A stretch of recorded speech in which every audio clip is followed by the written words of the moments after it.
Hello students, हम कर रहे थे कौटिल्य। लास्ट सेशन में हमने सिविल एडमिनिस्ट्रेशन किया एंड आज हम इस सेशन में कौटिल्य की जुडिशियल एडमिनिस्ट्रेशन है इसके व्यू करेंगे। जो जुडिशरी है सबसे इम्पोर्टेंट होती है। कौटिल्य ने भी जुडिशियल एडमिनिस्ट्रेशन को बहुत ज़्यादा इम्पोर्टेंस दी है। तो उन्होंने क्या कहा है, तो उनके अकॉर्डिंग जो जुडिशियल एडमिनिस्ट्रेशन है वो कैसा होना चाहिए। वो कहते हैं कि रूल ऑफ लॉ जो सबसे प्राइम होता है, इससे अब कोई भी नहीं है। इवन की किंग है, किंग को भी लॉ के अकॉर्डिंग ही वर्क करना चाहिए। So Kautilya prefer the rule of law, और वो चाहते हैं जो भी कुछ है वो धर्मशास्त्र के अकॉर्डिंग ही होना चाहिए। धर्मशास्त्र का मीनिंग है सब कुछ धर्म के अकॉर्डिंग, लॉ के अकॉर्डिंग, सेक्रेड लॉ के अकॉर्डिंग ही होना चाहिए। जो हमारे एपिक्स हैं, धार्मिक ग्रंथ हैं, जो डिफाइन करते हैं उसी तरह ही जस्टिस होनी चाहिए। ही कंसीडर धर्मशास्त्र was the basis of justice. तो सबको धर्म के अकॉर्डिंग जस्टिस मिलनी चाहिए, और इसके लिए किंग की ड्यूटी बनती है कि वो अपने राज्य में सबको जस्टिस प्रोवाइड कराए। और किंग जो जस्टिस को अच्छे से प्रोवाइड कराता है वो पूरे वर्ल्ड को जीत सकता है। अगर एक किंग है वो अपनी किंगडम में जस्टिस नहीं प्रोवाइड कराता तो वो हेल्प को जाता है। तो इस तरह उन्होंने जस्टिस को बहुत ज्यादा इंपॉर्टेंस दी है। ही advocated the sacred law, meaning जो लॉ धर्मशास्त्र में डिफाइन किए हैं, रेदर टू कस्टमरी लॉ। कहते हमको अपने अपने लॉ मानने चाहिए, चाहे सेक्रेड लॉ है, कस्टमरी लॉ है, इवन की किंग के एडिक्ट हैं वो भी लॉ होती है। अगर इनमें से कभी कंफ्लिक्ट क्रिएट होती है तो सबसे इंपॉर्टेंट क्या होते हैं, सेक्रेड लॉ जो धर्मशास्त्र में डिफाइन किए जाते हैं। तो वो इम्पार्शियल जस्टिस है, इसको भी बहुत ज्यादा इंपॉर्टेंस देते हैं।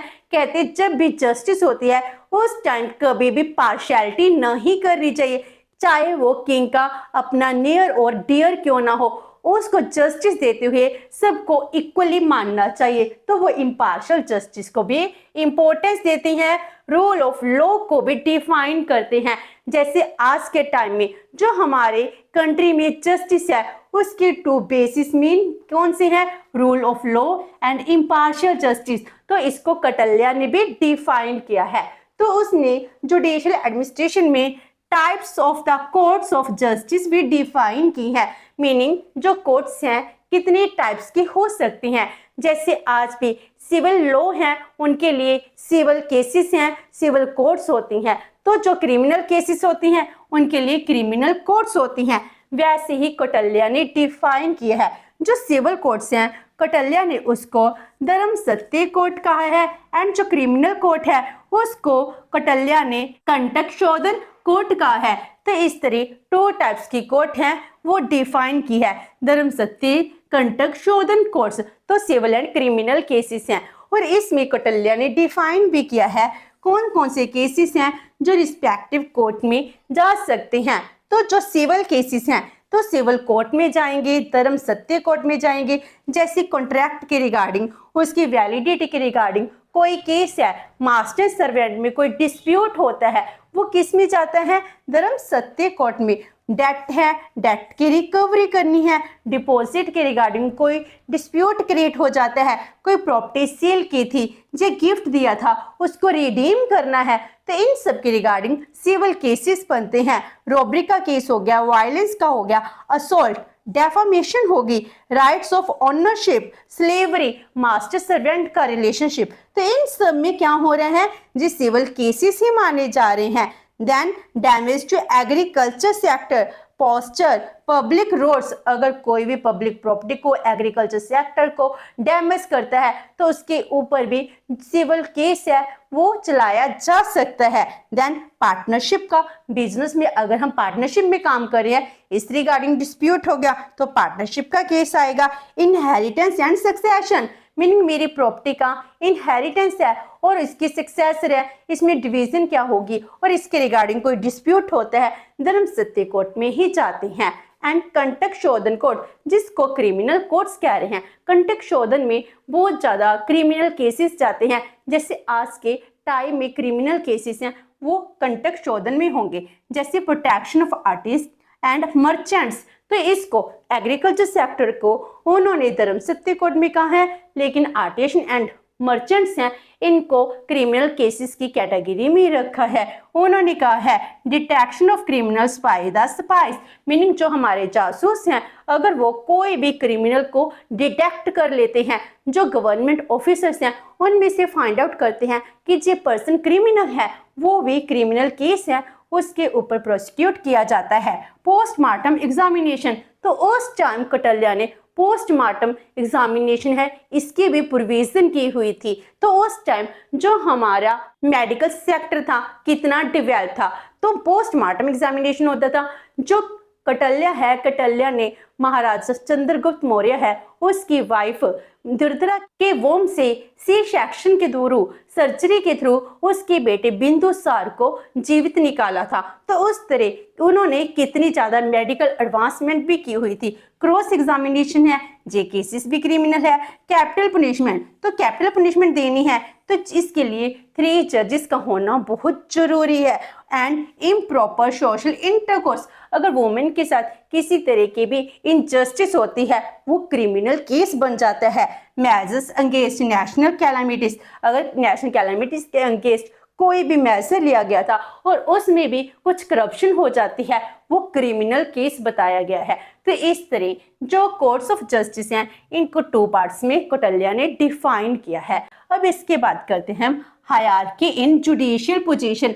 जब भी केसेस होते हैं तो सबसे ऊपर, जैसे आज के टाइम में सुप्रीम कोर्ट है वैसे भी सुप्रीम कोर्ट थी, हाई कोर्ट होती है, तो उन्होंने भी इस हायरार्की को डिफाइन किया है, जो हायरार्की हमारी कंट्री में आज भी प्रिवेल करती है। तो सबसे ऊपर उन्होंने क्या कहा है कि जैसे आज के टाइम में चीफ जस्टिस ऑफ इंडिया होता है तो हेड ऑफ द जुडिशरी वो ही पूरी जुडिशरी का हेड होता है। इसके लिए कहा गया है with ministers and learned Brahmin ही form the supreme court of appeal. हमारी सुप्रीम कोर्ट बन जाती है, जैसे सीजीआई है और उनके बेंच है वो सबसे इंपॉर्टेंट होती है, सुप्रीम कोर्ट ऑफ अपील होती है। वैसे ही किंग और किंग के साथ मिनिस्टर्स और लर्न्ड ब्राह्मण होते हैं तो मिलकर क्या फॉर्म करते हैं, सुप्रीम कोर्ट ऑफ अपील को फॉर्म करते हैं।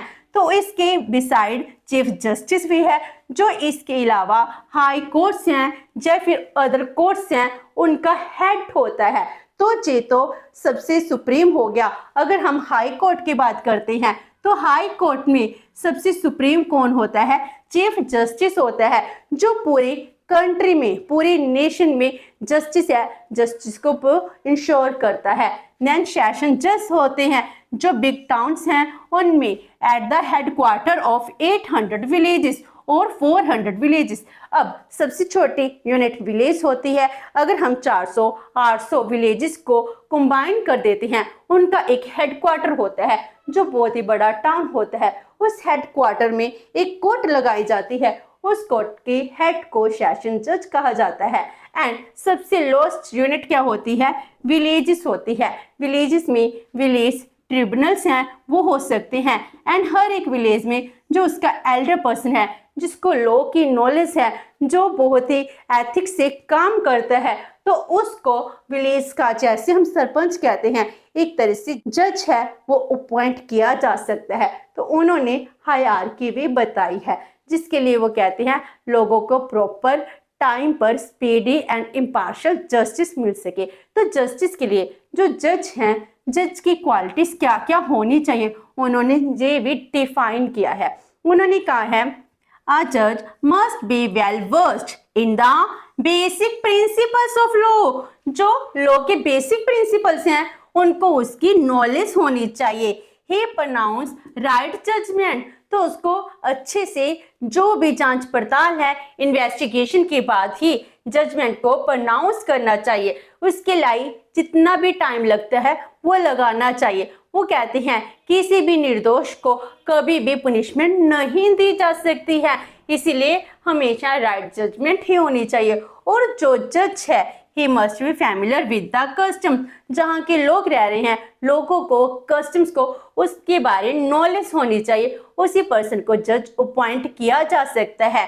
और he should not be greedy, corrupt and contemptuous, meaning वो ऐसा होना चाहिए जिसको ग्रेड ना हो, कोई भी करप्शन ना आए एंड वो डिसरिस्पेक्टेड ना हो। तो ऐसा पर्सन जिसमें बहुत ज़्यादा कैलिबर हो, वो बैलेंस्ड हो, जिसकी सभी रिस्पेक्ट करते हो, ऐसे पर्सन को ही जज अपॉइंट किया जा सकता है।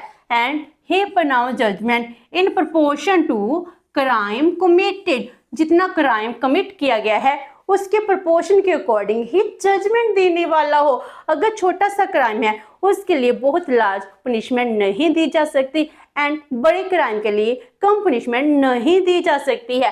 तो वहाँ के जो रूल्स हैं उसके according person to person vary करते हैं। तो उसको हर एक सिचुएशन को उसके सोशल इकोनॉमिक वेरिएशंस हैं वो देखने चाहिए। जजमेंट देते हुए हर एक बात का ध्यान रखना चाहिए कि उसने क्राइम क्यों किया था और अगर उसको पनिशमेंट देनी है सोसाइटी को क्या मैसेज आएगा। तो उसको ऐसी जस्टिस देनी चाहिए जिससे आने वाले टाइम में लोग दोबारा से क्राइम भी ना करें और इसके लिए प्रॉपर जस्टिस भी प्रोवाइड हो, फेयर एडमिनिस्ट्रेशन है वो भी रन हो। तो ये क्वालिटीज ऑफ द जजेस बताई हैं। After that legal procedure, crimes and punishment. तो कौटिल्य ने लीगल प्रोसीजर, क्राइम्स, पनिशमेंट को डिफाइन किया है। उन्होंने कहा है कि जब भी जजमेंट दी जाती है इसमें विटनेस है, विटनेस की बहुत ज़्यादा इंपॉर्टेंस होती है। कॉन्ट्रैक्ट करते हैं, कॉन्ट्रैक्ट के टाइम देखा जाता है कैसे कॉन्ट्रैक्ट किया गया है और उसके बाद अगर कोई भी सिविल और क्रिमिनल केस है, क्रिमिनल केस में एटलीस्ट 3 विटनेस हैं वो होने चाहिए। जैसे जैसे केस कम होता जाता है 2 और 1 विटनेस का होना बहुत जरूरी है। तो विटनेस के ऊपर भी बहुत ज़्यादा स्ट्रेस देते हैं। Let stress on the need of witness. वो कहते हैं जो विटनेस है ट्रस्ट वर्थी होना चाहिए, person of integrity and character होना चाहिए। ऐसे पर्सन को ही विटनेस माना जा सकता है और विटनेस को प्रोटेक्ट करना भी राजा की ही ड्यूटी है। तो जो विटनेस है अनफिट विटनेस नहीं होना चाहिए। जैसे वो कहते हैं कौन से पर्सन है जो विटनेस नहीं बन सकते हैं, जैसे वाइफ्स ब्रदर, वाइफ का ब्रदर, प्रिजनर है, डेटर है, पुअर पर्सन है, डिपेंडेंट है, एनिमी है, वुमन है, हेल्पमेट है। ऐसे पर्सन को कभी भी विटनेस नहीं मानना चाहिए। क्योंकि अगर हम रिलेशनशिप देखते हैं इनमें अगर कोई सुपीरियर रिलेशन का है, अगर उसके अंडर कोई काम कर रहा है तो इसमें क्या होता है वो लालच में आ सकता है, वो जैसा कहता है वो ही जजमेंट देता है। तो इस तरह केस को कभी भी घुमाया ना जाए, केस किसी भी इनोसेंट के अंगेंस्ट ना जाए, इसीलिए बताया गया है ऐसे पर्सन विटनेस नहीं हो सकते हैं। एंड क्राइम एंड पनिशमेंट, तो उस टाइम उसका जो पिनल कोड था वो क्या प्रेजेंट करता है, severe punishment even for a minor offence. अगर किसी ने छोटा सा भी क्राइम किया है ना तो बहुत ज्यादा पनिशमेंट देनी चाहिए। उस टाइम बहुत ज्यादा ह्यूज फाइन इम्पोज किया जाता था, हमारे अंग हैं लिम्स को काट दिया जाता था।